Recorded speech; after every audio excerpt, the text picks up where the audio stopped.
Senator Annalise Ortiz says she was inside the courtroom yesterday and today to advocate for immigrants. She posted on social media today saying she did not witness that pattern of case dismissal and detainment we saw from prosecutors and ICE agents yesterday.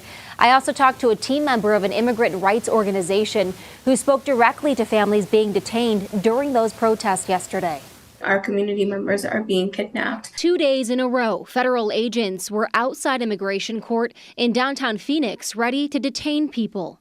To witness the community members being handcuffed and children and parents, it was just very heartbreaking. Miros Mejia with the grassroots organization Poder in Action was there on Wednesday when tense confrontations unfolded between protesters and ICE agents. I consoled a mother whose husband was actually detained. She didn't know what to do. She didn't know where to find him. So Mejia says the despair and shock on the faces of migrants arrested is a stark image she won't forget. Arizona's family spoke with an immigration attorney who said this was a legal loophole, dismissing cases to get rid of charges, ultimately removing the temporary protected status the court offers. That's when ICE agents, like we saw here, can step in and have authority. It just feels like this administration, they're coming up with different tactics to attack the community and to separate families. Within the first few weeks of President Trump's second term,